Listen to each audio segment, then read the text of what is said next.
experiences as a squad leader with Echo Recon Company, 1st to the 5th Regiment, 1st Air Cav, and as a member of the 6th Psychological Operations Battalion. Mr. Patrick was working for IBM when he was drafted in May 1967, even though he was married. By June 1968, he was in Vietnam, serving with the 1st Air Cav. In December 1968, he was transferred to the 2nd Brigade Civil Affairs Unit, 6th Psychological Operations Battalion, until May of 1969. Following his service to our country, Mr. Patrick returned to IBM as a computer technician before he got into technical training and opened and ran 2 post-secondary technical schools for his employers.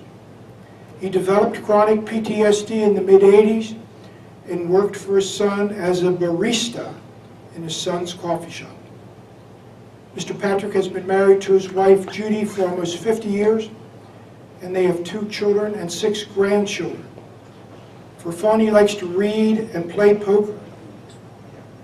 While serving with the 6th PSYOP Battalion, the helicopter which he was riding was hit by ground fire and made an emergency landing.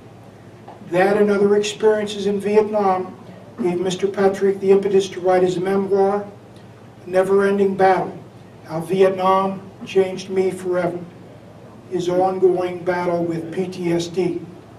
He has his books here, $15 a pop. I give you Vietnam veteran Howard Patrick.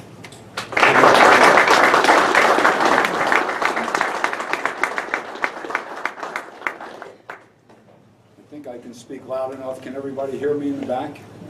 No. Okay, I guess I moved on. If you were an NCO, we would be able to hear you back here. Now, no! I was an NCO. He's got a A 5 quiet one. You want the DI? What do I do with this? Stick this in my belt. Keep wired up. Yeah. He's the IBM guy. Yeah, he worked for IBM. I can fix computers, but I don't know a damn thing about this. Is that working? No. No. Put it closer to your mouth. It's turned on. It's on. It's on. Just, yeah, there we go. How about now? No? A little better. Is there a volume control on this? Keep talking while you're adjusting it. Keep talking while you're adjusting it. Keep talking while I'm adjusting. How about this thing? No, it's on. Is this better? Well, I think that way. Get away from the speakers. Yeah, see, good. Is it working? Is it working now? Intermittently, it's, A little bit? You're not talking into the mic. yes. Yeah. How about now? All right. So if you can't hear him in the back, don't be shy. Just Move up. Move up. Yeah. I'm not sure at this point if I have much more to say because Rich kind of gave my whole story there, but I'll see what I can do. I want to start by giving just a little bit of background on how I wound up in the Army. I'll try not to bore you with too much of that, but in June of 1961, I graduated from high school. 2 months later, as required by law, I registered for the draft. A month after that, I enrolled at Temple University in their liberal arts program. That's in Philadelphia, which is where I'm from. I was immediately given a 2S school deferment from the draft. And as long as I maintained my school status, that exemption stayed maintained as well. After a year of college, I decided that wasn't working for me. But rather than give up completely, I switched to night school and did 2 years at night in business administration. At the end of those 3 years, I still had my 2S deferment, and at that point, I decided I was going to go into an electronics program. I enrolled in a 24-month program at a local Philadelphia tech school in electronic engineering technology. And that enabled me to continue my 2S deferment. So for 5 years, I was deferred from the draft. I enrolled in that program in October of '64, and early the next year, I met my wife-to-be, Judy, and became pretty serious pretty quick. And we originally decided we would get married in October of '66 when I graduated. Judy, however, had other ideas that I didn't know about until she sprung it on me, and she decided she wanted to be a June bride. So in June of 1966, we got married. The school had a 2-week vacation period, which we used one of those weeks to go away on a honeymoon. We went to the Catskill Mountains to a resort that catered to newlyweds, and while we were there, we met some nice couples, but one in particular we became friendly with was a couple from Toronto, Canada. When we left at the end of the week, they gave us their phone number and said, please, if you're ever in the Toronto area, call us. We'd love to have you come over and visit, spend some time with us, etc. And we didn't think anything of it, kept the phone number stashed away somewhere, and came back to Philadelphia.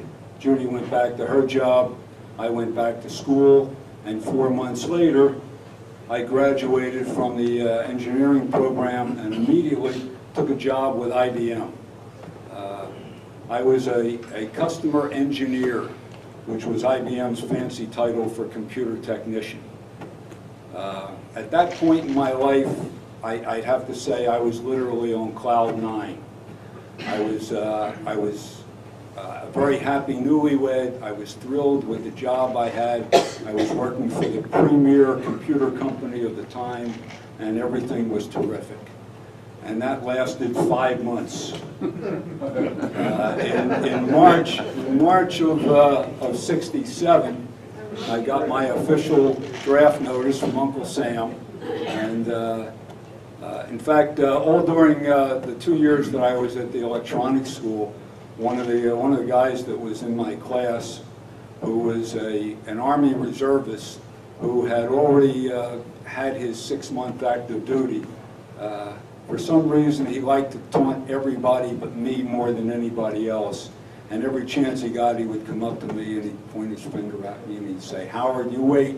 Uncle Sam's going to get your ass. You're going to wind up in a foxhole in Vietnam." And of course, at the time, I didn't really think about it, but you know, here it was. So the next morning, I went into work. I showed the draft notice to my manager. He said, "Well, you know, IBM is a military contractor. Maybe we can get you some kind of a deferment." So a week later, his some kind of deferment turned out to be a 1-month extension. So instead of reporting in April, my report date was May 15th, 1967. Well, right around that time, Judy and I made plans to get out of our apartment lease, move her back in with her parents, and then with about 2 weeks to go before I had to report, we decided, let's get away for a week. So we jumped in the car and we drove to Niagara Falls. We spent about 2 days on the American side, decided to go see the Canadian side, which everybody said was much more picturesque and nicer to see. And we drove across the border. No stops, no nothing by Border Patrol. It was show them the driver's license and have a good time in Canada, in spite of the fact that it was a big haven for draft dodgers. So we spent a couple days on the Canadian side, decided we had enough of that, and Judy remembered that the couple from Toronto said, "Why don't you come visit us sometime?" So we gave them a call. They were thrilled and said, "Come on right over." You know, it was the weekend. They had time off. They said, "You'll spend a couple days with us." And we jumped in the car and we drove to Toronto. During that dinner that evening, the subject, of course, went to me and my being drafted and my probably going to Vietnam. And the husband was a lawyer. And he said, and he was a lot older than I was. He had been a practicing lawyer for probably 10 years, maybe more. And he said, "Yeah, I'm sure you don't know, but IBM Canada is one of my firm's biggest clients. And I could pick up the phone tomorrow and get you a job with IBM Canada if you wanted to stay here. And that really threw me for a loop. When we went to Canada, the thought never ever crossed my mind that I should stay there. Wasn't even a germ of a thought. But here it was, the guy said he could get me a job doing exactly the same thing there that I was doing for IBM in Philadelphia. And he went even further. He said, if you guys want to stay here, we've got room. Stay and we'll give you a room to yourself until you get a place to stay and get situated. And what made it even more difficult for me to come to a decision was Judy, instead of saying there's no way in hell I'm going to stay in Canada, she said just the opposite. She said, wherever you go, I go. If you want to stay here in Canada, I'll stay here in Canada with you. So it was very tempting, and all night long I was up just thinking about it. Obviously the safest thing I could have done would have been to accept the guy's offer. But in the long run, I couldn't leave my country. I couldn't be a draft dodger. So we thanked them very much the next morning, packed up, and went back to Philadelphia. Less than a week later, I was at the Philadelphia Induction Center on North Broad Street in Philadelphia, and reported in along with, I don't know, 200-300 other people that day. And once we got situated and they checked everybody's paperwork, they had us swear to uphold the Constitution and the country and all that sort of thing. I don't think I'm one of those people in that picture. It was the only picture I could find. Actually, as soon as we got sworn in, two big burly Marines came walking up to the podium, called out about, I don't know, 6, 8, 10 names, and said, you guys report to the back, and there were 2 other Marines standing back there, and they said, welcome to the U.S. Marine Corps, guys, and they marched them out. Everybody else, the rest of us wound up in the Army. So from that room, it was all the physical tests, a few minor psychological tests, hearing tests, eye exams, all that fun stuff. Inoculations. Of course, it wasn't a needle like that. It was 2 air guns at the same time, one in each arm. Back in my day, it was single needles. No, they had these air guns that would blow in about a dozen different medications all at one shot. And they drew blood. And then they would take that air gun that just came out of me with blood on it and stick it in your arm. And part of what went into you was blood from me. How many guys wound up with who knows what from that? Got to be thousands, had to be. At any rate, from there, we went and got measured up for uniforms, and then it was, for me, it was a train ride from 30th Street Station in Philadelphia to Fayetteville, North Carolina, home of Fort Bragg, and that's where I spent my basic training. This picture was towards the end of basic training, which is why I was smiling, I think, because most of the tough part of it was behind me. But the first couple of days, as I'm sure you'll all remember, were different tests to decide what our MOS was going to be, military occupation specialty. And there was, I think 2 days worth. And when I was finished, I got interviewed by some type of a clerical person who said, gee, you did very well in electronics. I think we'll make you an RTO. And of course I said, what's an RTO? And he said, oh, that's a radio telephone operator. I said, and I was kind of a smart ass, I said, you know, that has absolutely zero to do with electronics. That's just carrying a radio on your back. I shouldn't be an RTO, I should be a computer technician. I work for IBM, I'm trained, I can fix computers. You can put me to work, you don't have to put me through school, it won't cost the Army anything. So the guy surprised the hell out of me, and he picked up this big book about the size of this box. And He put it down in front of me. He said, "This is our MOS book. If you can find that MOS, I'll recommend you for it." And in about 5 minutes, I found an MOS that was exactly the same as what I was doing for IBM. So I showed it to him. He read the paragraph, the intro, you know, what it was all about, and he wrote down whatever that MOS number was. He wrote it down on my paperwork. So I walked out of there saying to myself, "Gee, I got a pretty damn good chance of maybe doing computers instead of something like the infantry."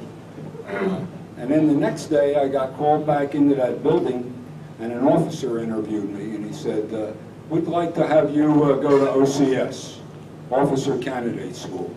We think you'll make a great officer. You've got leadership qualities and all this other stuff." I said, "I've never led anybody. I've never managed anybody. You must have the wrong guy."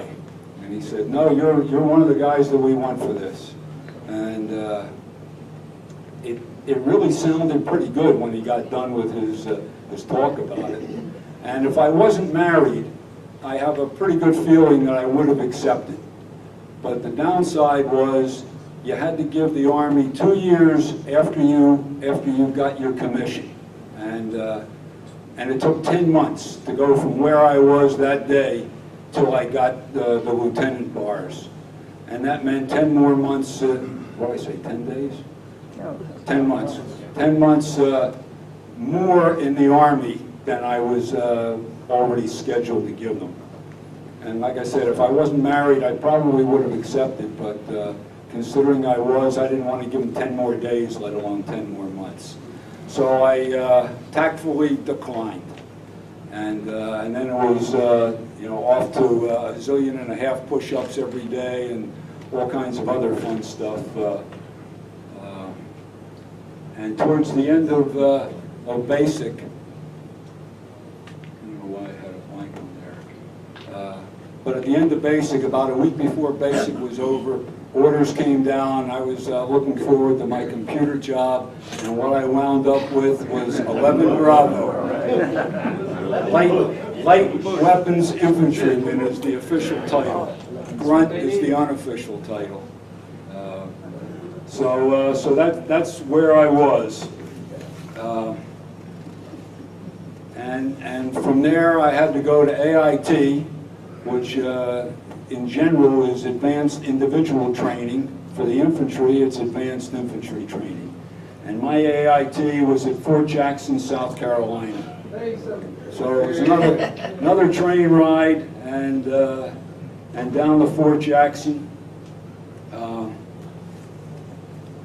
We did a lot of training that went beyond what basic gave us. A lot of weapons training, hand-to-hand combat. We did some guerrilla training and guerrilla warfare training, and we did a tremendous amount of forced marches. Seemed like every time we turned around, there was a 75-pound pack on my back and an M14 rifle in my hands, and we were doing 5 miles and 10 miles. Sometimes on hardtop, sometimes through the woods, sometimes on little trails, and sometimes at night. And on one of those pre-dawn marches, I hit the edge of the blacktop with my right foot, and my ankle bent over, and I fell over and got a bad sprain. In fact, I couldn't walk, and the medic jeep that came up at the end of our group drove me back, took me to the infirmary. Somebody there looked at it. As soon as they took my boot off, my ankle swelled up like this. And they taped it up, gave me a couple aspirins, put me on light duty for, I think, 3 days, maybe 4. And at the end of that time, my ankle was still swollen and still painful. Not as much, but it was still there. And they said, you're fine for duty. So it was finish up. And it was towards the end of AIT. And during that time, by the way, it coincided with Labor Day weekend. And my wife, my sister, and my parents drove down to South Carolina from Philadelphia to spend the weekend with me. And of course, my parents and sister, they did their thing, and Judy and I, we did our thing. And then about a week before we finished with AIT, orders came down. Of course, everybody was expecting to go to right to Vietnam, and everybody in my AIT company did get orders for Vietnam except me. I was the only guy that didn't, and my orders came down for NCO school.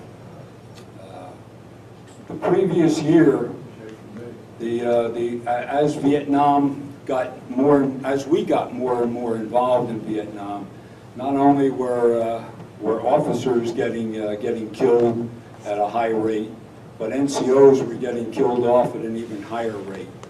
And the Army decided they needed to do something about that, so they came up with NCO school.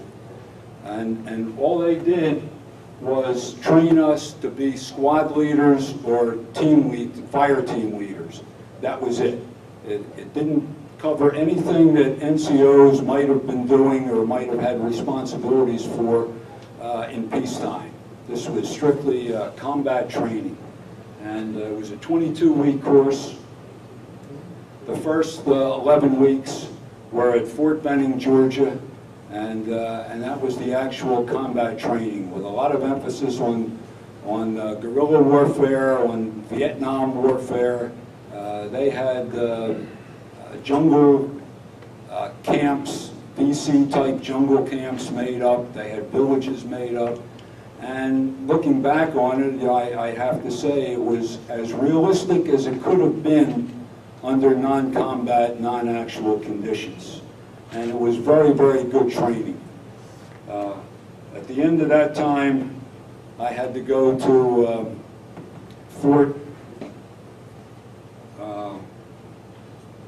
Benning. Wait a minute, I'm getting myself confused. Yeah, the first half was in Fort Benning, Georgia, and the second half was back to Fort Jackson. And during that second half time, those of us that went through the program were assigned as squad leaders in an AIT company. So we acted as the next level down from the drill sergeants. And at the end of the 22 weeks, I was given a 30-day leave before going to Vietnam. One of the other things, though, about NCO school was I was allowed to live off base because I was married, and I was allowed to have my wife live off base with me.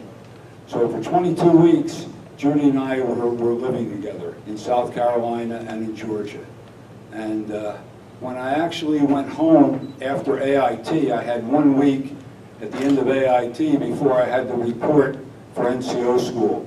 So during that time, I went home, told Judy what was going on. We threw stuff in the car to live on, clothes and whatever else we could put together.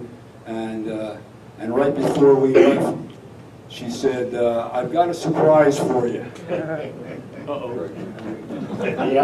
That was the surprise. So me and my pregnant wife, we went to South Carolina, we went to Georgia, and then I got my 30-day leave. At that point, Judy was in her 9th month, and she wasn't allowed to drive back with me. She had to fly back. So she flew back to Philadelphia. I drove back, got back a couple days later, and when she got home, they gave her the news that her father had recently suffered a heart attack. They didn't want to tell her beforehand, especially since she was pregnant and had all that in front of her. So as it turned out, though, her father was on the road to recovery. He was home from the hospital when Judy got home, and he was doing pretty well. I came home, and all during my time at NCO school, I kept going into see the doctor, see the medics, because my ankle still bothered me the entire time that I was going through those 22 weeks. And all I got out of them was an ace bandage, some aspirins, and said, you're fine. So after I got home, probably a week, maybe 2 weeks, probably a week after I got home, Judy's father had another heart attack, and this one was life-threatening. So here she was in her 9th month of pregnancy. Her father was on what we thought was his deathbed, and I was going to Vietnam before our baby was going to be born. I had to leave the middle of May, and our baby was due the end of May. In the meantime, I decided to get my ankle looked at by somebody higher than just an infirmary guy. And we lived pretty close to Valley Forge Army Hospital, which is no longer there, but it was at the time. And I said, gee, maybe I can go up there and see an orthopedic doctor. Maybe he can do something for me. So I went up there, saw this doctor. As it turned out, he was a colonel or a major, but he was the head of orthopedics at that Army hospital. And he gave me a pretty thorough exam. He looked at my ankle, he looked at me, and he said, you know, son, you've got a pretty serious injury here. You had a sprain bad enough that it should have been casted when you first got it. And if it had been, you would have had no problems. As it was, all during NCO school, they tried different treatments on me. They tried injections, they tried whirlpools, they even put me in a cast for a couple of weeks while I was there, none of which did any good. And I was telling the doctor that, and he said, well, they didn't do any good because your injury caused permanent ligament stretching. Your ligaments are stretched, it's non-repairable, you're going to have a weak ankle for the rest of your life. And I said, but I'm leaving for Vietnam in a couple of weeks. He said, well, you know, by rights, you shouldn't even be in the infantry, let alone go to Vietnam.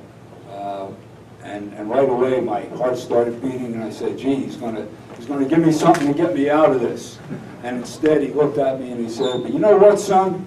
He says, I'm leaving for Vietnam in 3 weeks myself, and I'll be goddamned if I'm going to give you or anybody else any reason not to go. And he signed off on my papers, and he threw them at me, and he turned around and walked out. Did you get him to put it in writing?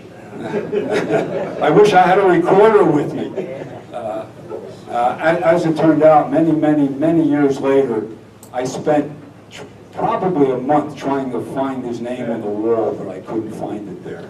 I was really hoping it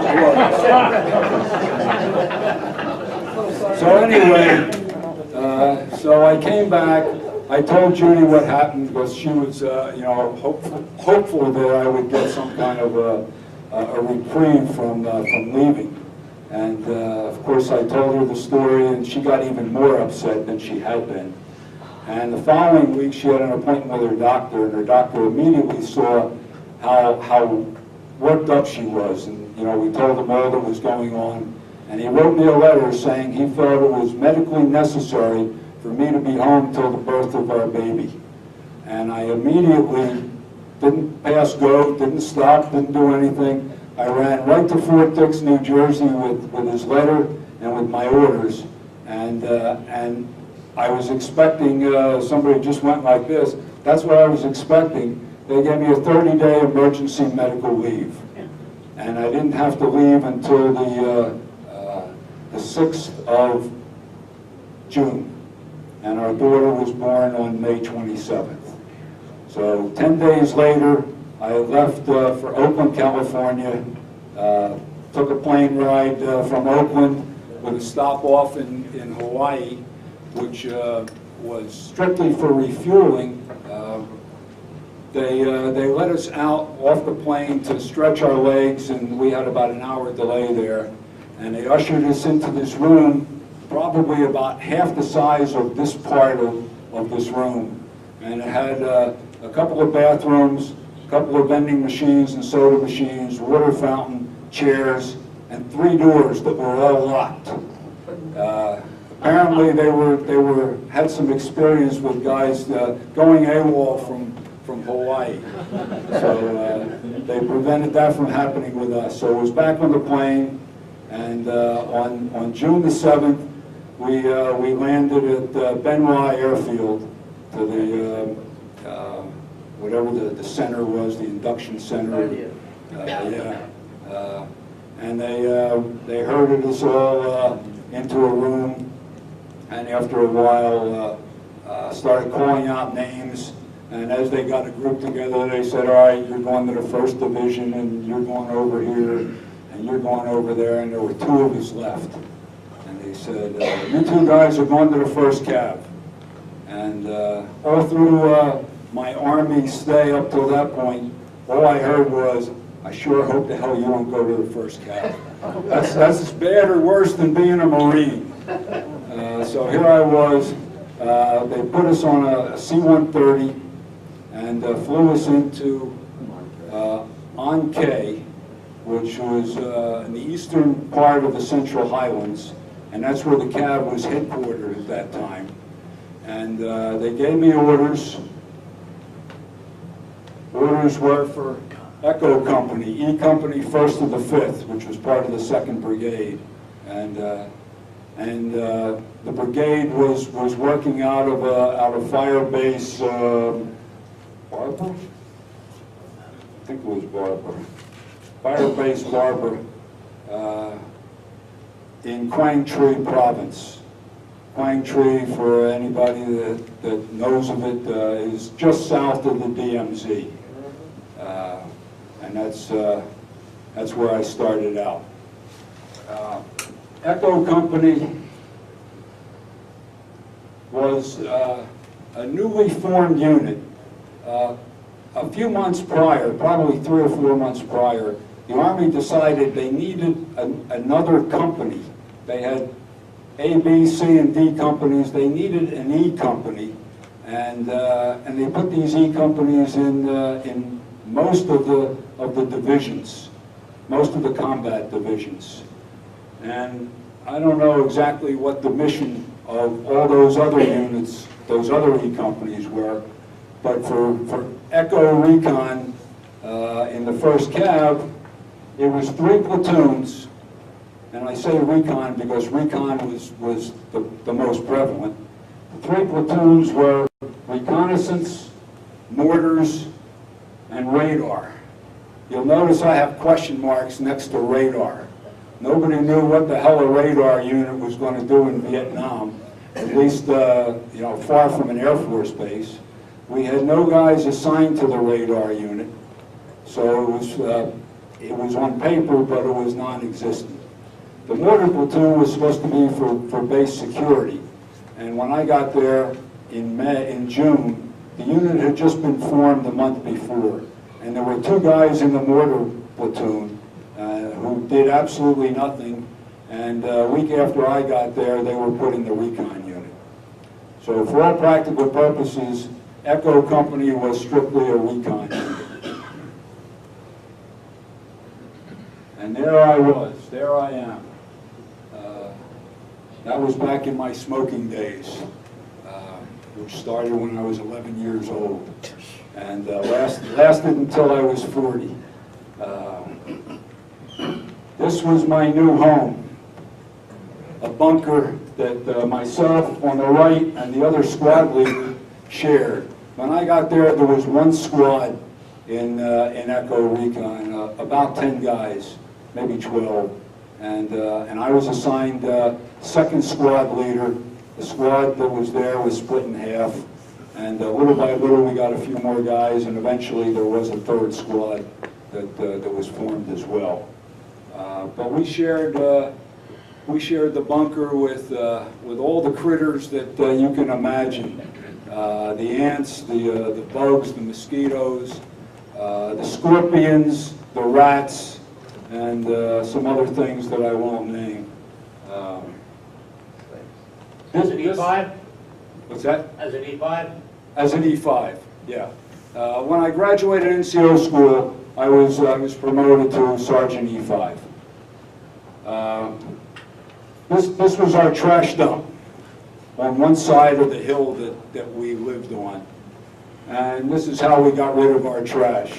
We just dumped kerosene or dumped gasoline on it and threw a flare down there and hoped the rats were still in it and got burned up along with the trash. But unfortunately, most of them got out before that happened.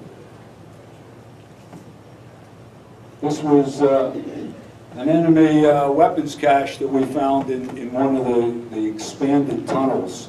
Some of those tunnels that they have over there had living quarters, had infirmaries, had actually one of them had a hospital, full-blown hospital, and they were all underground.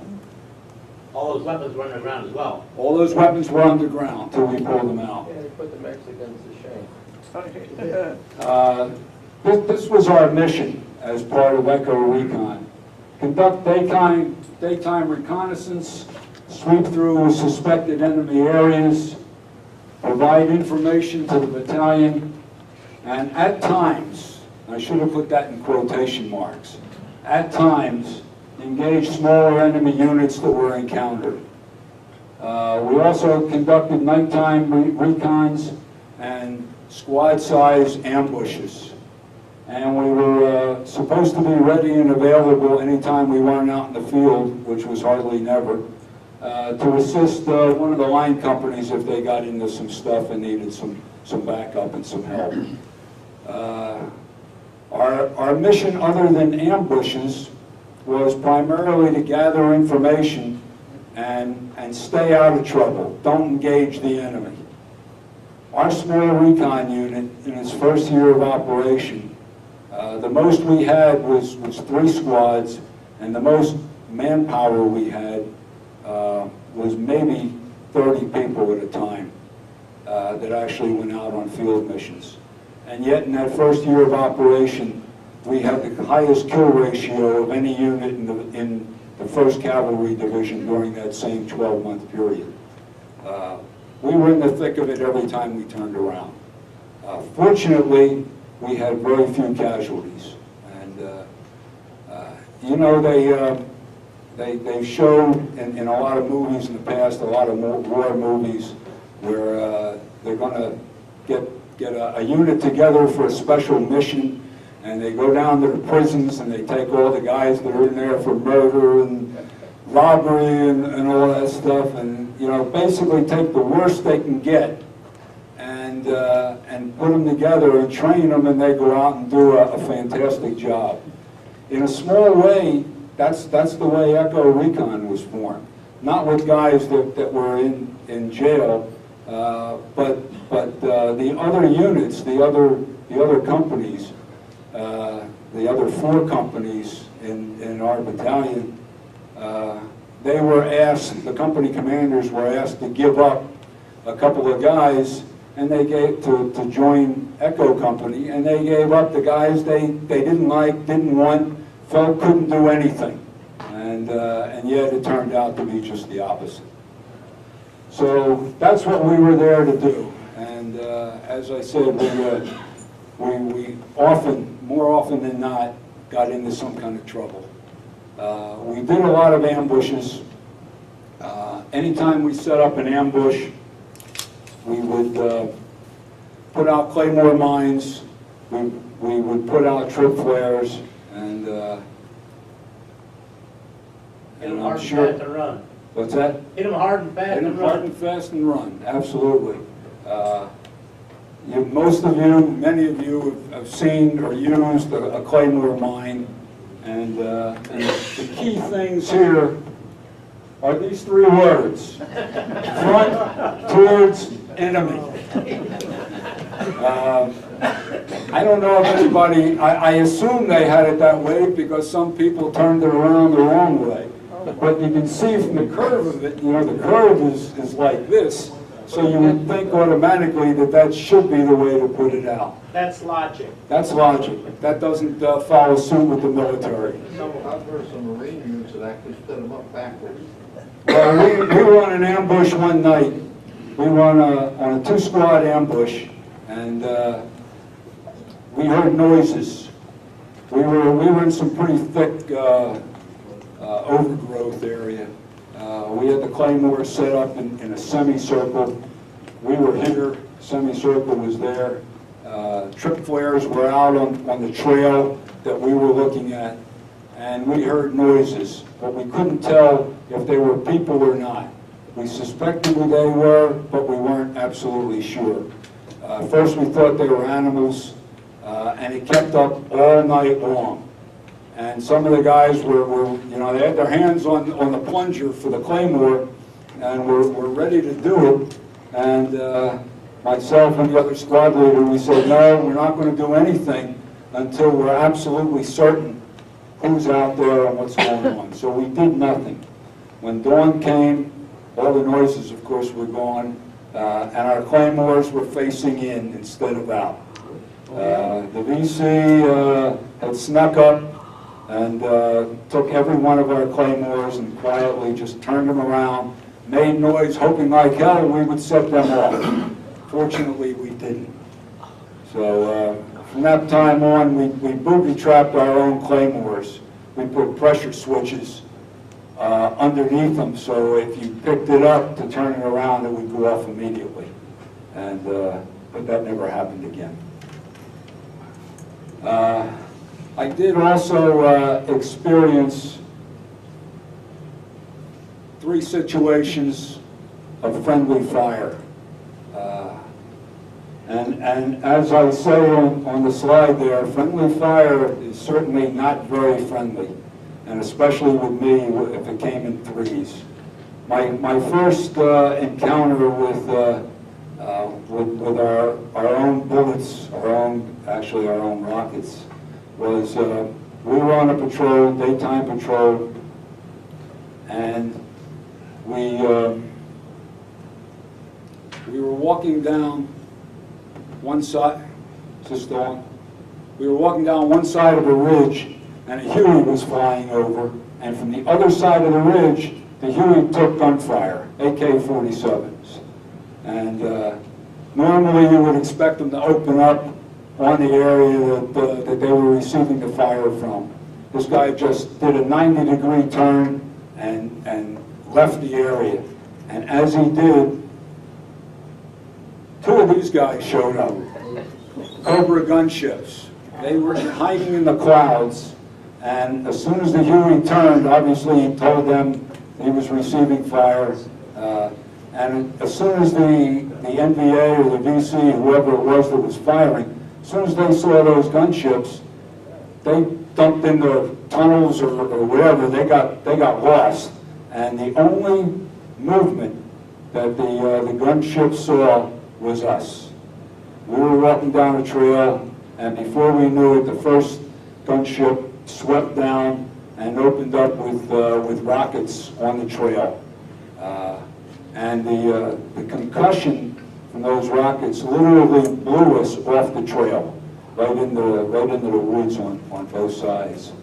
Our RTO was throwing smoke grenades to show our position, and he was on the phone, on the radio with them, and but we couldn't get him called off until after the second gunship fired as well. And almost everybody got wounded. I took a tiny little piece of shrapnel right here, so small that, you know, 3/4 of it was sticking out, and I just pulled it out and put a Band-Aid on it. Didn't even bother the medic because he was busy with people that were really hurt. All of us, except one guy, were wearing boonie hats. One guy and one guy only wore a steel pot, and he never did. We always went out with boonie hats. I think that was the very first time he wore a steel pot the whole time he was there. And his steel pot took a piece of shrapnel about that big, right dead center. And all he got was a concussion and a headache for a couple of days. Other than that, if it wasn't for that hat, he would have been gone. So that was the first time. Second time, we were in a firefight, and we were calling in. We decided to call in artillery, and that's a 105 howitzer gun. And we called in artillery, and this is similar to the shell that landed about where this table is, and me and 3 other guys were this far away from it, and it never exploded. You know, I could have reached down and touched it. My one and only experience seeing a dud actually be a dud. So that was the second time. The third time, we were on an ambush, and we were in some pretty thick woods, and we called for artillery, and the shell hit the trees above us, and we got rained on with shrapnel. One guy took a piece of shrapnel in his head, and he did die. A couple other guys got wounded, and the rest of us, myself included, got absolutely nothing. So those are my three experiences with friendly fire. This was our commanding officer. I won't mention his name, nobody here would know him anyway, but that's his actual picture. He was a West Point grad, he was a Ranger, he was short, you almost see he's short from the picture, probably about 5'3", 5'4" maybe, and probably the most gung-ho soldier that I ever met. All he wanted to do was kill VC, kill NVA, and nothing was going to stop him. And we were out on a company-sized mission, which for us was 3 platoons. I'm sorry, 3 squads, 1 platoon. And we got into a real heavy firefight. We were in it for 3 days. We lost half our guys. 2 guys died. A couple of others got wounded pretty bad. By the end of the 3rd day, we were finally able to get medevac in. They couldn't get us supplies, and but the captain came in with the medevac chopper, and we had almost no ammunition left, and we had no food. And he said to me, our squad, our platoon leader and platoon sergeant were both wounded. So he turned to me, he said, get everybody together, we're going out after those son of a bitches. And I looked at him like he was crazy. And he said, did you hear me, soldier? Or something like that. And I said, yes, sir, I did. And I'm going to go ahead and get the men ready, get them all geared up, and we're going to go back to base camp. And he said, that wasn't my order. My order was get the men ready, we're going out that way. And we're leaving in 5 minutes. And I said, with all due respect, sir, I'm taking the men back to the base. And he said, I'm giving you a direct order. You either obey it or I'm going to court-martial your ass. And I, from the time I got to Vietnam, in addition to my M16, I had a 45. And I put my hand on top of the 45. I didn't pull it out, I didn't put my finger in the trigger or anything like that. But I said, sir, we're going that way. You're welcome to come with us. And I got the guys together, and we called in 2 choppers to come pick us up. And he was on the first one. And never saw him again, never heard anything. And 2 months later, they gave me transfer orders. And I was transferred to 2nd Brigade S5, which was a civil affairs unit. And that was, by this time, by the way, I mentioned that we were in Quang Tri to start with. We had moved, the whole unit, the whole cab, moved operations to An Khe. And then in early December of '68, the cab moved south and we moved to Tay Ninh, which was just northwest of Saigon. And that's where we were when I got transferred out. And An Lac was about, I think, 30 or 40 miles northeast or east of Tay Ninh. So I went to a civil affairs unit, and didn't know what civil affairs was, didn't know what my job was going to be. I was told I was the NCO in charge. There were 4 of us. There was me, there were 2 guys who were recruited from the motor pool, who were drivers, and and did other assorted things. And there was one other guy who was officially assigned to the Civil Affairs Unit. He was a Spec 4. And there was another guy who was with the PSYOPs unit that he and I worked together with, and our lieutenant. And if anybody saw the movie years ago, Good Morning Vietnam, if you saw the movie, I'm sure you remember the lieutenant that was always the pain in the ass that they had to deal with. That was my lieutenant. Not the same guy, but had all the same characteristics. His twin. Yeah, Twin, yeah. yeah, absolutely a twin. So our job was to seal the victory by winning the hearts and minds of the local people. And we did that by going to friendly villages and improve the quality of their lives with MedCaps, which were medical civil action programs. We go out with a doctor and a nurse and give them inoculations and all that stuff. Humanitarian efforts, I'm not sure what that was, and recreational activities such as movies.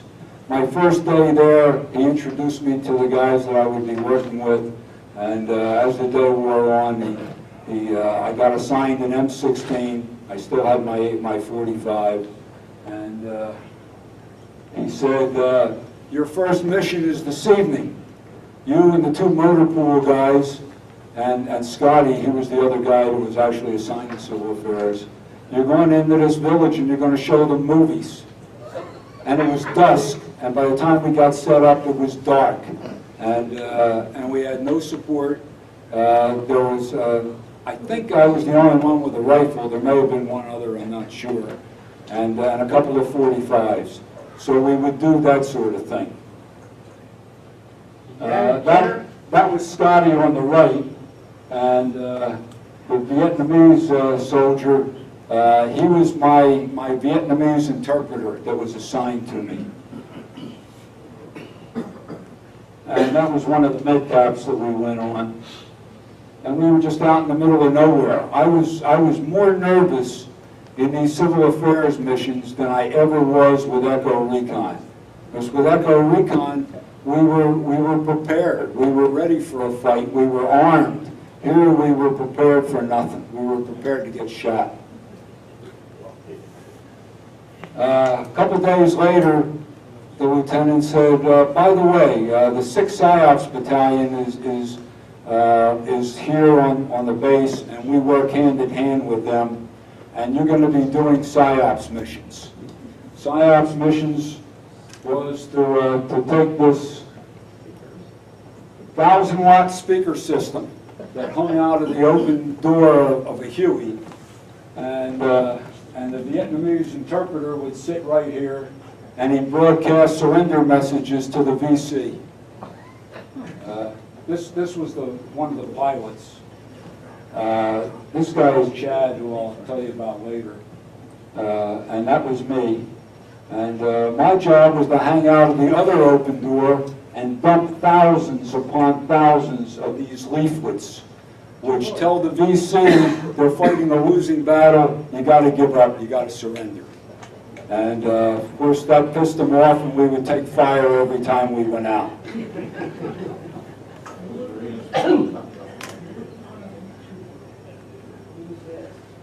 I have this up here to show what a helicopter might look like after it got its engine shot out. We were on a mission. We took off from one end of the airfield of the base camp we were on, and we were flying over that way, and we went up and around like this, and we were up about 500 feet, and we took 51 caliber hits that knocked out our engine. And I knew we were taking fire because the two door gunners started opening up, which they always did anytime we took fire. But I knew something was wrong when I saw on the cockpit red lights flashing. I heard a screeching sound, kind of like a car alarm going off, and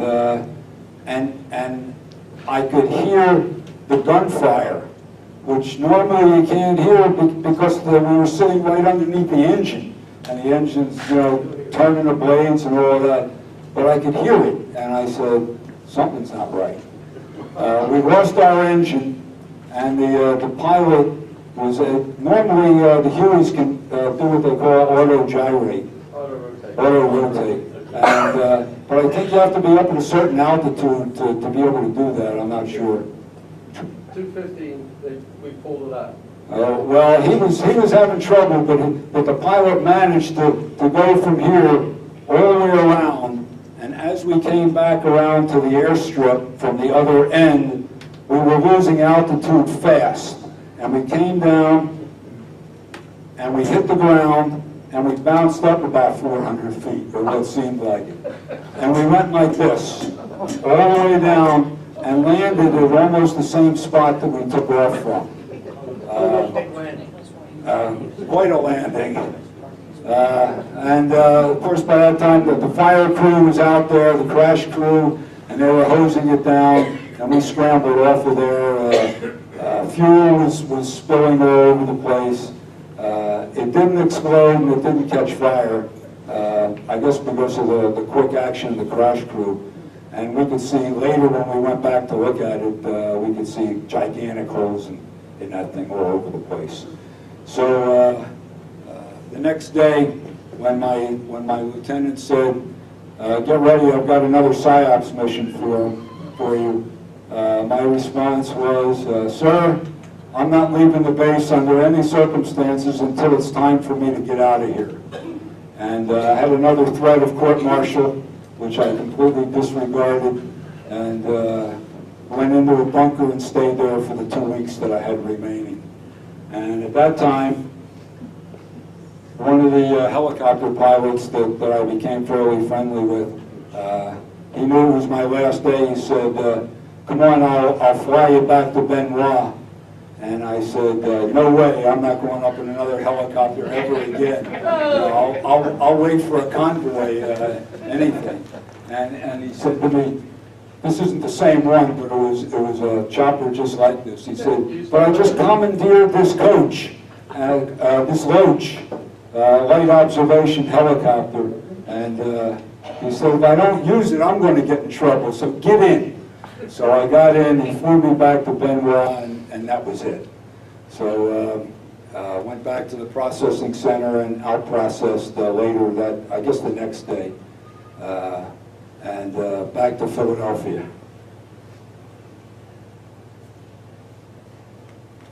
And when I got home, I had a wife waiting for me, I had a daughter waiting for me, I had a job waiting for me. And in spite of the fact that I knew I was a totally different person, I think it was those things that helped me attempt to readjust. I don't think I ever, I shouldn't say think, I know I never fully readjusted, but those things helped me make some sort of a transition. Part of the problem was anytime I mentioned Vietnam, whoever I mentioned it to got immediately turned off. I got back in May, and I took the summer off, went back to work with IBM in September, and sometime during the first week that I was there, I was in the office, and a guy was walking down the hall, and I was walking down the hall the other way, and he looked at me and he said, "Howard?" I said, "Yeah." And his name was Steve. I said, "Steve, how are you?" He said, "Fine." He said, "Where you been? I haven't seen you in such a long time." And we worked together during the 5 months before I went into the Army. And I said, "Well, I just got back from Vietnam." And he had a smile on his face and was happy to see me. And as soon as I said Vietnam, he said, "Oh, gee, you know, I didn't know you were in Vietnam. Gee, listen, I got to run. I'll catch you later." And he started backing up and walking away from me. And that's what almost everybody seemed to do anytime I mentioned Vietnam. My parents threw a party for me, a welcome home party. Everybody was drinking and having a good time and talking about all their material things. They were very materialistic about their cars and everything else. And I was happy to see a salt shaker and drink a good cup of coffee and take a bath and take a shower in hot water and everything just turned me off. So they had a good time, and I got lost somewhere. I don't even remember where. I think I just left the house. But it just continued that way to the point where I not only stopped talking about Vietnam, I stopped talking about the military. I never mentioned I was in the military, and little by little, the memories started to fade away. And I got to the point where they were gone. You know, I got back home in '69, and I went to work for IBM. I left them after a couple of years and went to work for another computer company. Then we moved to Florida. We spent 8 years in Florida, and I got into technical training, and I was teaching, my company was teaching other technicians how to fix IBM equipment. And the school decided we were going to get into the trade school business. So I opened a technical school in Fort Lauderdale for the company. Then I moved back to Philadelphia and opened another school for the company that I quit to move down to Florida for. That was in the suburbs of Philadelphia. And all during that time, you know, I knew I was still a different person, but I never could really put my finger on what was different about me. And that last school that I opened, there was a school called CHI Institute. And I was on top of the world for the second time. You know, by that time, we not only had a daughter, we had a son. We were living the American dream. I had a house in the suburbs with a half-acre of ground. I had 2.5 kids, a dog and a cat and a station wagon, and you know, all the things that we shoot for from a material standpoint. When I accepted the job,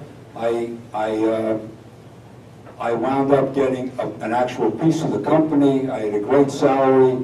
I had a company car. I was working for another company, but I was the boss of the school, and everything was great until one night in the middle of 1985. It was somewhere between 11:30 and 12 o'clock, and Judy and I were laying in bed watching Nightline on television, and the phone rang. And I was used to getting late calls because when I was doing computer service, there were a lot of times when I was on call 24 hours a day. So, you know, phone ringing late at night didn't bother me. But when this phone call, when the phone started ringing, there was something about it that something went off in my head saying, this is not going to be good news.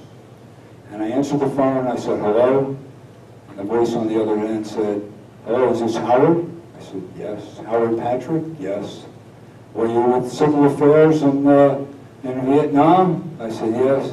He said, Howard, this is Chad. I said, yeah. Howard, this is Chad Spar. I said, yeah. He said, don't you remember me? This is Chad Spar. We went on PSYOPs missions together for months. I was with that unit for 5 months. And for that period of time, we were like this. And there was a time about a year after I got out of the service that he came to Philadelphia and we had a visit. And that was the last time I saw him. But at this point in time, in 1985, I remembered nothing about him. And I could tell he was upset. I was worked up. Judy could tell I was worked up. I hung up the phone and went into the other room, and I just sat there all night long saying, who the hell was this guy? I mean, he mentioned names of other people that we worked with that I should have known, and nothing registered. And I kept saying to myself, why can't I remember him?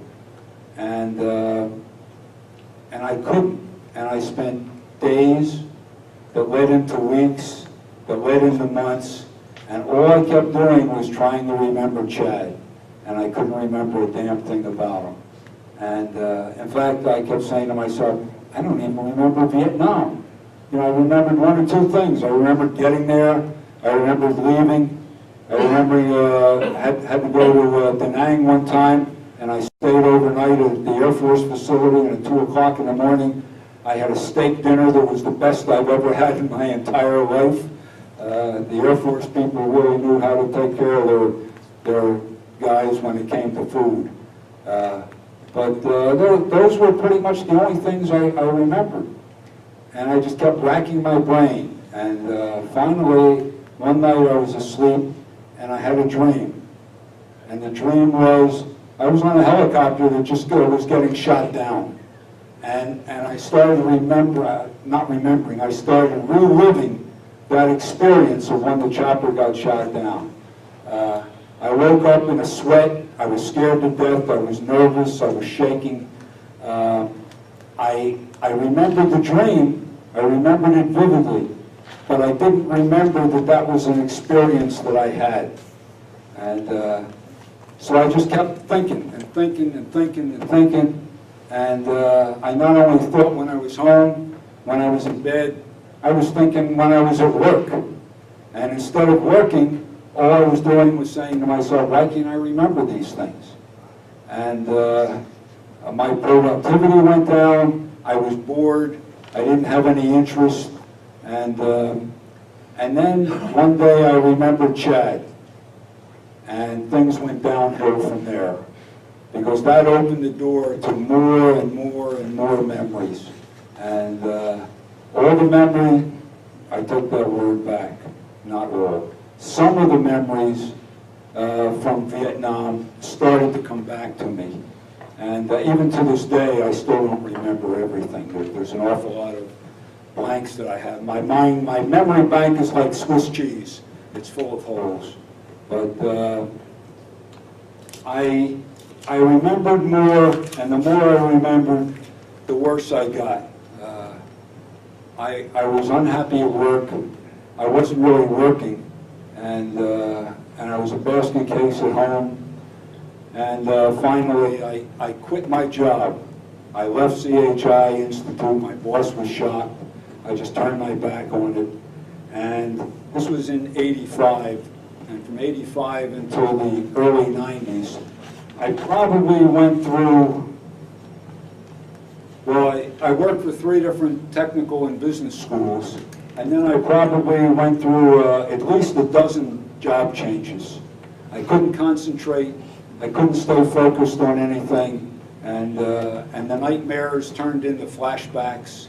And I could be walking down the street, and all of a sudden I'd be back in the boonies with an M16 in my hand. Or I'd be laying on the ground trying to hide from enemy fire. And it just got worse and worse. I couldn't hold down a job. I did crazy things like selling cemetery plots, or tried to. I sold insurance. I sold prepaid legal services. Finally, I couldn't even do those things. And we went into bankruptcy. We lost our house. And I was in pain. I was in physical pain.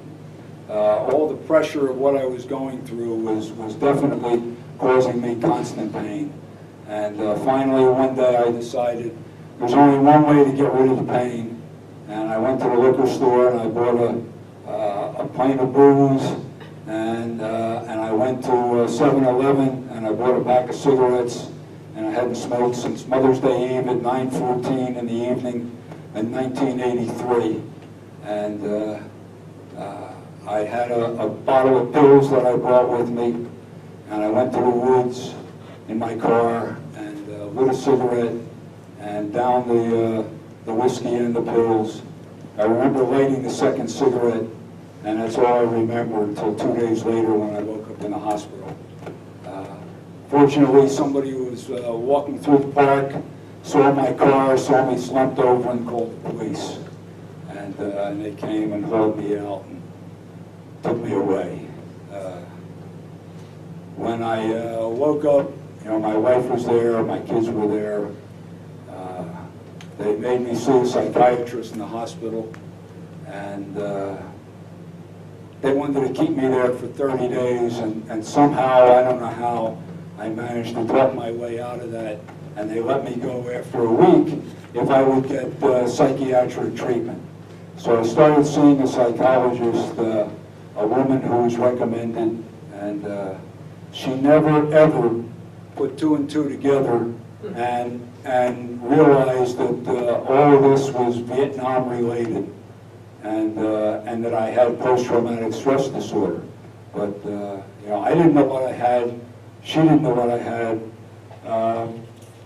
I couldn't hold down a job any longer. And my son had recently, right before this, dropped out of college and said he was going to open his own business. And he opened a coffee shop in Center City, Philadelphia.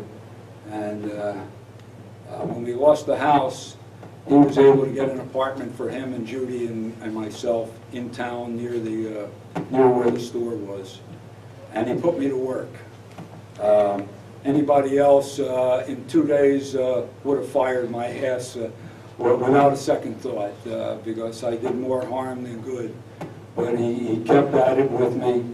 And one day a guy came in, and I served him a cup of coffee, and he went to pay for it, and he reached into his pocket and he came out with a money clip. And on his money clip was the First Cav insignia, just like this one. And I looked at it and I said, wow, First Cav, I was with the First Cav. You know, by this time I remembered who it was with and all that stuff. So we got to talking. Said his name was Frank so-and-so, and he worked for the Treasury Department. And he started coming in regularly, and we would talk. And he said to me one day, he said, let's go outside, let's talk a while. He said, I just signed up to try and get VA benefits, and I think it's something you should look into. And I said, what are you talking about? What kind of benefits? He said, disability benefits. I said, I don't have any disabilities. And he took out a little notebook and he took out a pen and he wrote down 4 letters and he said, here's what you have. And I looked at it and it said PTSD. And I said, what in the hell is that? I'd never heard of it. He said, it's post-traumatic stress disorder. And you've got it bad. I said, how the hell do you know? He said, because I have it and I can recognize it in you. So eventually he kept saying to me, you got to go get help, you got to go get help. And finally he sent me over, he lived in New Jersey, right across the river from Philadelphia. And he sent me over to a vet center that he went to in New Jersey. And I met with a counselor there. And after one session, he said, he handed me a piece of paper. And on the piece of paper was that stuff that you see there on the wall. He said, I want you to do me a favor and check off or circle the things that you can relate to. They're PTSD symptoms. And this was before I even saw the paper. And I said to myself, well, as soon as I looked at it and I saw it was a big long list, I said, well, maybe there'll be 1 or 2 that I fit the bill for. Well, there was 1 or 2 that I didn't match up with. Everything else was me, you know, from the top all the way down to the bottom. The only thing,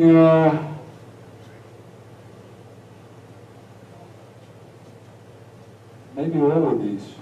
Yep. Yeah, every single one. And he said, you need help bad. And so I met with him a couple of times. And then since I lived in Philly and there was a vet center in Philly close to where I live, he suggested that I go over there instead. He gave me the name of one of the counselors over there, a guy by the name of Art.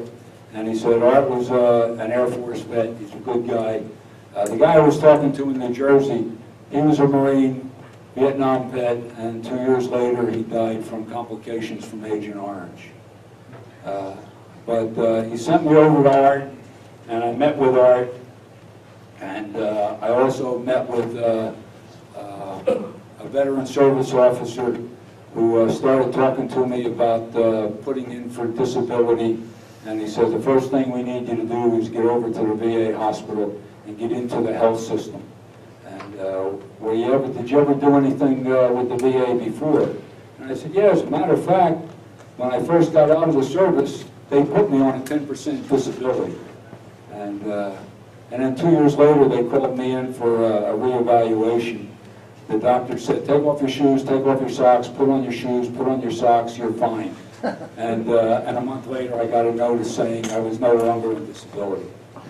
So he said, well, and I told him the history of the ankle. He said, well, we'll put you in for the ankle and we'll put you in for PTSD. So I immediately got my 10% back for the ankle. Of course, it was not retroactive. It had to start all over again. And they set me up for exams for PTSD. And the first psychiatrist that I saw, I don't know where he's from, not from the United States. I don't know what language was his native language, but he spoke with a very thick accent, and every other sentence that he said, I had to stop him and have him repeat it 2 or 3 times till I could understand it. And the bottom line with him was, he said, you can't possibly have PTSD because you're not an alcoholic and you're not a drug user. You know, I had my share of alcohol. I did my share of pot over in Vietnam, but I wasn't a user, and I certainly wasn't an alcoholic at that time. I was a social drinker. And he couldn't accept the fact that if you didn't fall into one or both of those categories, then you couldn't have PTSD. But when the verdict came down, he did put me in for 50%. And the service officer that I was dealing with said, well, let's do something about that. He put in a, whatever they call it, a disagreement form. I don't know what the official terminology is. Yeah, an appeal, an appeal. So we put in an appeal, and the guy that was working with me from the VFW said, I don't know if, we running late? Yeah, 5 minutes. Okay. He said, I don't know if we can get you an increase because at that point I had stopped all medication because the medicines that the psychiatrist at the VA hospital was giving me was making me worse. I stopped all my treatment with art because every time we talked about something new, I became a basket case all over again. So it was 1 step forward and 3 steps backward. But I did get 100%, and 2 years later I got reevaluated, and they classified me as T&P, total and permanent. From that point on, no more reevaluations.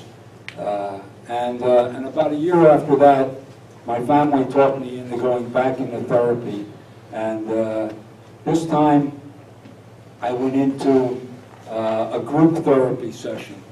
They were going to send me to one of the hospitals for an inpatient, but I told them I couldn't do that, so the psychiatrist I was dealing with said, well, we'll try group therapy and see if that works. And for the first time since I left Vietnam, I was able to talk to other guys about Vietnam. Even to my therapist, I couldn't really open up because he was never there. He was an Air Force vet and he was a good therapist, but he was never there. And in the group, I was talking with guys who were there, guys who experienced some of the same things I experienced, were going through some of the same PTSD issues that I was going through. So I could finally talk to somebody, and that made all the world a difference. I think that really helped save my life. And in one session with the therapist, in a private session, we were talking about my wife, and I was telling him how she stood by me all those years, even though there were times when she almost walked out. She wound up staying with me. And I said, you know, she deserves a medal. And he said, well, why the hell don't you give her one? So the next day, I ordered one of those. And I decided on a Purple Heart because she was wounded in combat by me. And I felt she deserved the Purple Heart, and that's what she wound up with.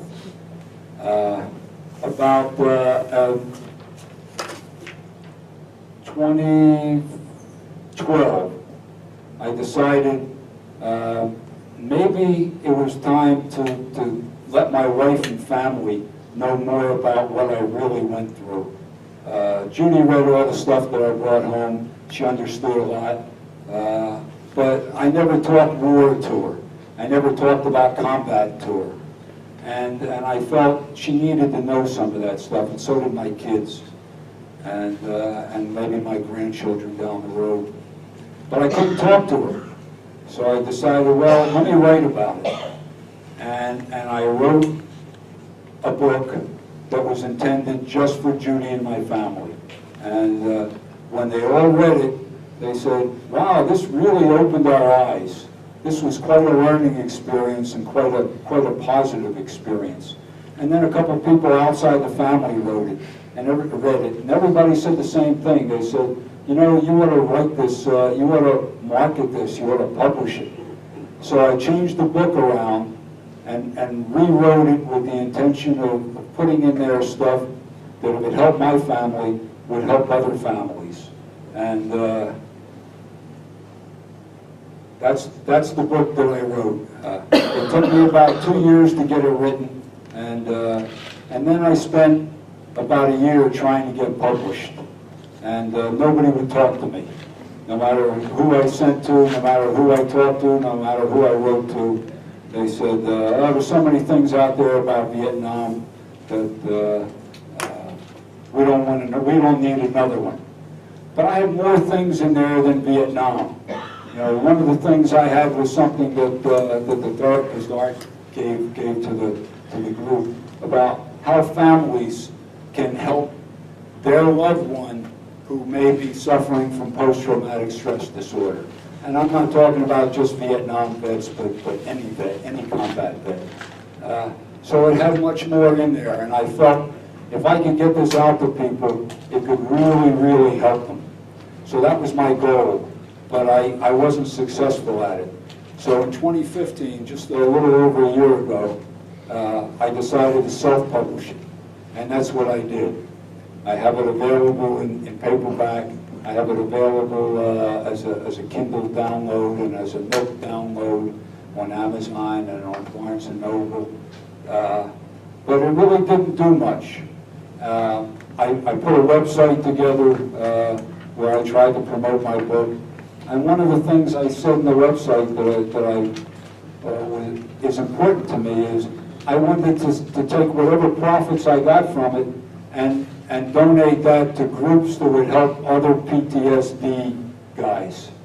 And but there was no profits. In fact, there was a loss.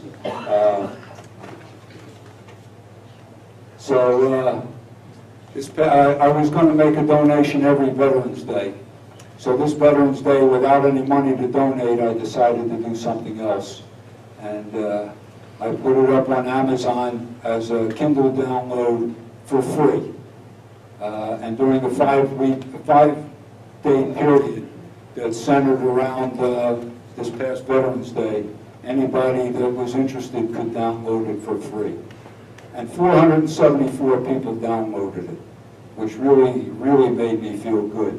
People, and I got comments back about how good it was from veteran standpoint, how good it was from family standpoint, and that made me feel really, really good. So at the time, I was selling the book, the paperback book for it was either $10 or $11, I don't even remember which. But I've changed the price, and the price is now $15, so that hopefully I can break even at least. And I'm hopeful that on Memorial Day and this coming Memorial Day and this coming Veterans Day that I can do the same thing that I did this past Veterans Day and let anybody, veterans or not, download the book for free. Two other quick things, if I may. Do I have another 5 minutes? Yeah, go ahead. I saw something on the internet just 3 or 4 days ago. It was on Facebook. Somebody posted a website where it was a whole paragraph on each of 8 lines of print And the 8 lines were 8 interesting comments about the Vietnam War from a former Viet Cong soldier. And this is what he wrote, and I thought it was pretty damn interesting. He said they weren't all communists, they just wanted independence. They just didn't want us there. That's why the Viet Cong were fighting. Of course, he said fighting looked nothing like the movies. We all know that. And they were just as scared of the jungle as we were, because most of the Viet Cong that were fighting, according to this guy, came from coastal towns. They weren't coming from the jungle villages. So they were in the villages, in the jungles for the first time, just like we were. The best gear they had was our old junk, anything we left behind. They said that the Russians would send the AK-47s to China. China would keep them to themselves and manufacture their own version of it, which was not nearly as good, and that's what they would send to North Vietnam. They were the biggest threat to their own safety because they were not trained at all. And their side's war crimes, unlike our side that made national publications, national newspapers and television, their side they never talked about it, but they did just as much work. They did much more war crimes than we ever did. And they said 2 other things that we can all relate to, I think. Time and support. I don't know if it heals the wounds, but it helps. And no one really survives a war intact. And that's certainly the truth. And then there was something else I saw that I reposted on Facebook yesterday. And I think, I know that's the way I feel, and I'm sure every Vietnam vet in this room will look at that and say that's the way they feel too.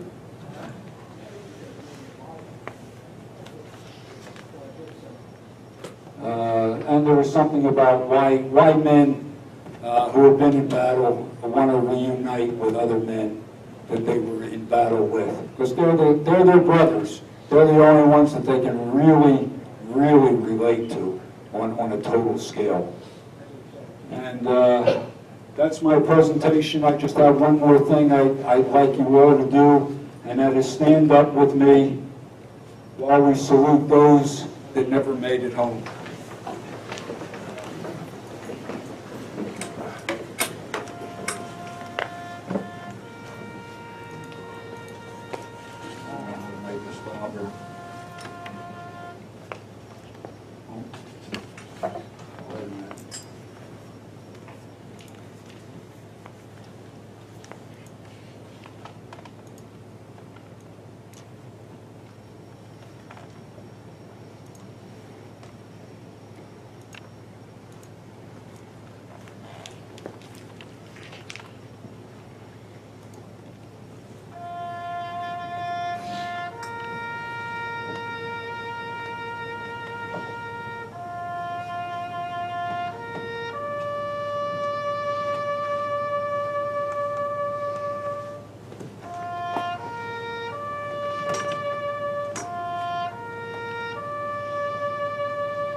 Thank you for listening. If anybody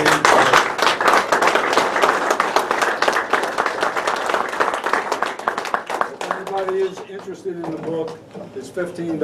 I'll be glad to sign it for you.